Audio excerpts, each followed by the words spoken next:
Bonjour à tous et bienvenue pour cette nouvelle vidéo. Aujourd'hui, nous allons voir comment encoder des financiers dans Bob 50, un logiciel comptable. En effet, la caisse ainsi que la banque ont un fonctionnement particulier. C'est parti!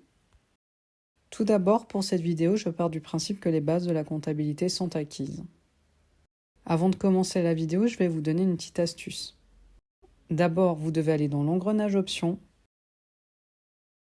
Ensuite, sous Généralité, vous cliquez sur Dossier et vous cochez le mode Expert. Vous n'avez qu'à appuyer sur OK. Et en fait, ça va nous permettre de pouvoir annuler certaines opérations qui ont pu être validées par erreur. Je vais vous donner un exemple. Là, nous allons dans les journaux comptables. Ensuite, nous choisissons une opération. Nous faisons un clic droit. Ensuite, nous allons sur Avancer pour appuyer sur le mode Expert. Puis, on refait un clic droit sur l'opération et on décentralise le document. On appuie sur Oui. On rajoute un petit commentaire et on fait OK.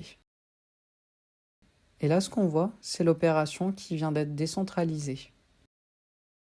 On peut également la trouver dans la gestion des encodages quand on va dans le journal des achats.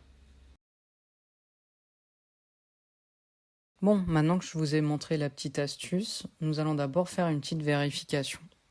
En effet, pour l'encodage des comptes financiers, je vous conseille d'aller dans le petit engrenage Options.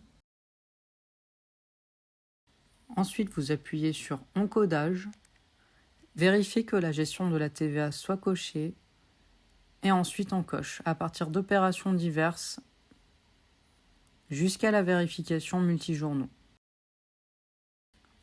On appuie sur OK. Et maintenant que c'est fait, nous pouvons commencer. Nous allons sur Workspace, gestion des encodages, et c'est parti. Vous voyez que je n'ai pas de journaux dans Financier, donc nous allons créer la caisse et la banque dans Liste des journaux. On fait Ajouter. En référence de banque, je vais mettre Bill. Dans Nom, vous mettez le numéro de compte. Et pour le type, vérifiez à bien cocher Financier. Le numéro de compte pour la banque, c'est le 5131.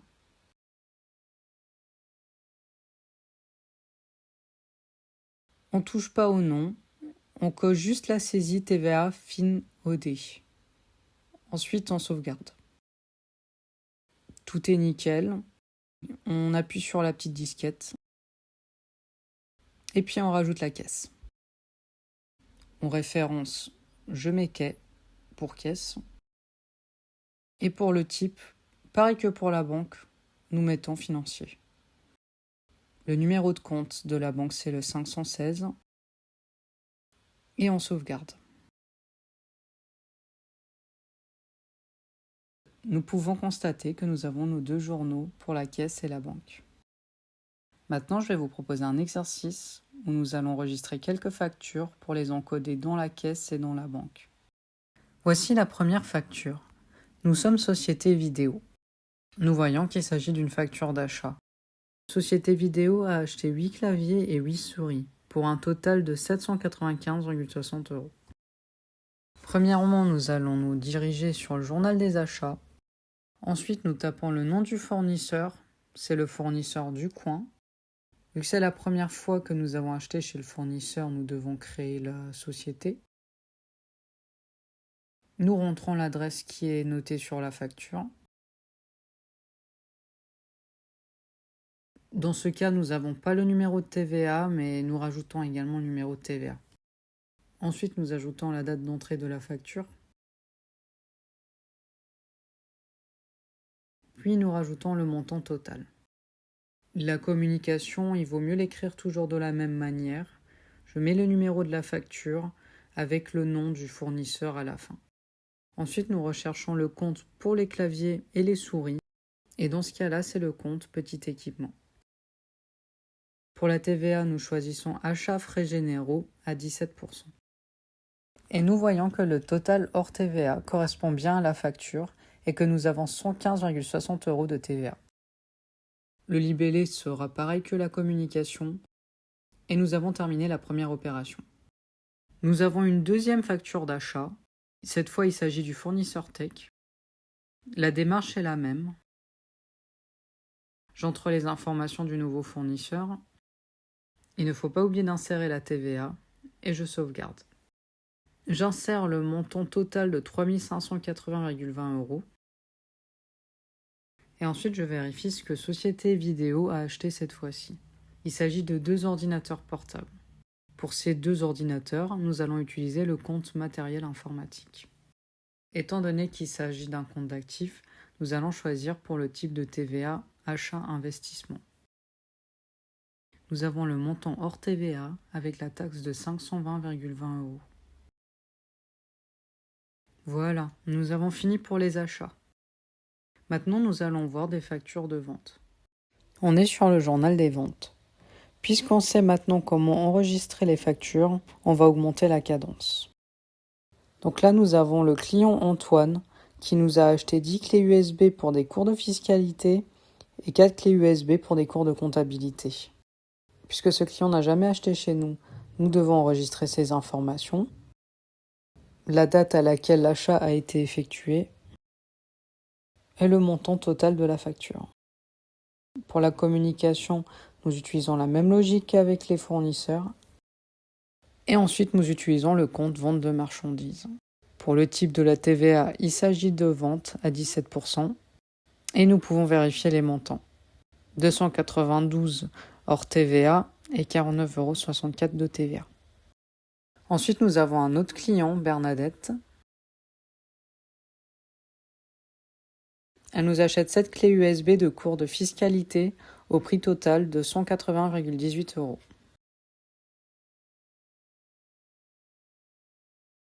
Le compte utilisé reste le même, ainsi que le type de la TVA. Voilà, nous avons fini nos factures d'achat et nos factures de vente. Nous avons une belle base pour s'attaquer au journal de caisse et au journal de la banque. Nous allons juste rajouter une seule facture d'avoir pour avoir un exercice complet. Cette fois-ci, nous sommes dans le journal note de crédit sur vente. Et pour la facture d'avoir, il s'agit en fait du client Antoine qui retourne 3 clés USB de cours de fiscalité. Alors ici, il faut vraiment pas oublier le lettrage. En fait, le lettrage permet de comprendre au progiciel quelle est la facture initiale. Ensuite, nous insérons le montant de la facture d'avoir. Nous voyons qu'il ne retourne pas tous les produits, mais seulement une partie. Et pour le compte, c'est pareil, on utilise le compte vente de marchandises. Nous pouvons vérifier les montants. Nous voyons que le total hors TVA est bien de 66 € et la TVA de 17% est de 11,22 €. À partir de maintenant, c'est important. Il faut valider toutes les opérations dans le journal des achats, dans le journal des ventes et aussi sur la note de crédit afin de pouvoir les enregistrer dans le journal de caisse et de banque. Pour que le solde initial dans la banque et dans la caisse correspond aux exercices, je vais devoir faire une ouverture des comptes. Si vous avez bien effectué vos ouvertures de compte, vous n'avez pas besoin de passer par cette étape-là normalement. Voilà, donc ici je vais préciser que dans ma banque, j'ai déjà un montant de 7 384,12 €. Et pour la caisse, j'ai 448,53 €. Je rajoute la contrepartie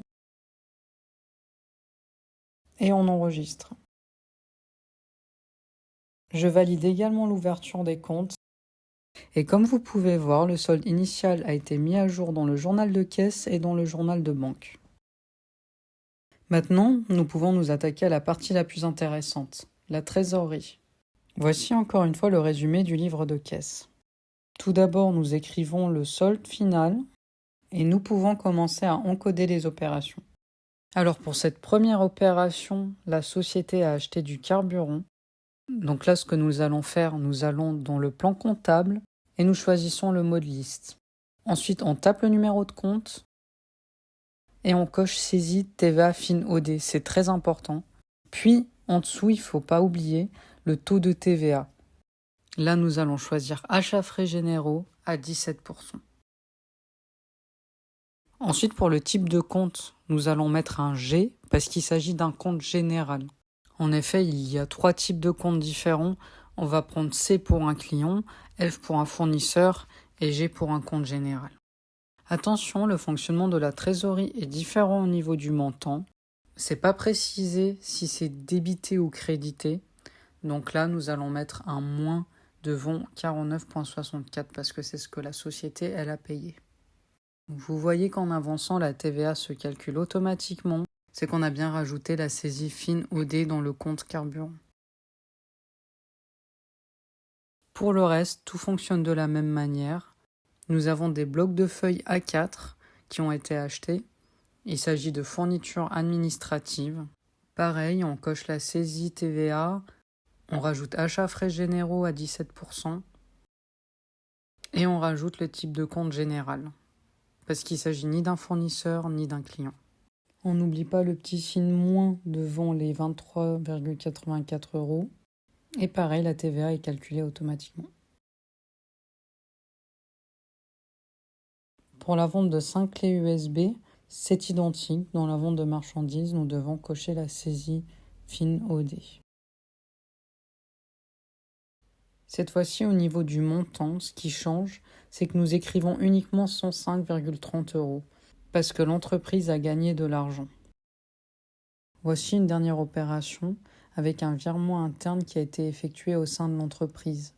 Donc 200 € ont été pris de la caisse pour les virer sur la banque.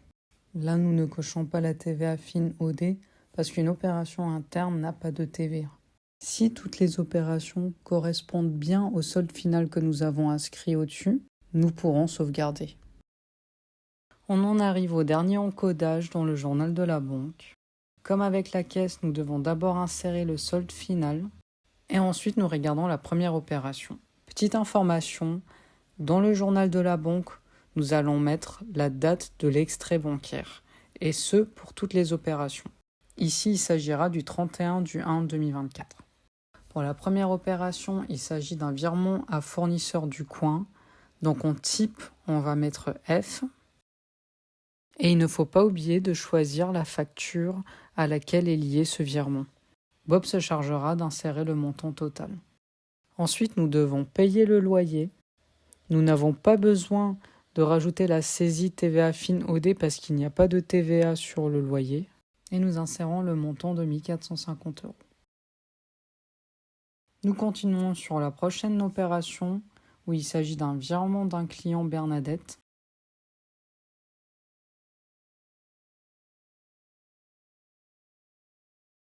Encore une fois, Bob fait tout. Ensuite, nous enregistrons des frais de compte d'une valeur de 25 €. Et puis, nous retrouvons le virement interne, donc l'argent que nous avons pris de la caisse pour la mettre dans la banque.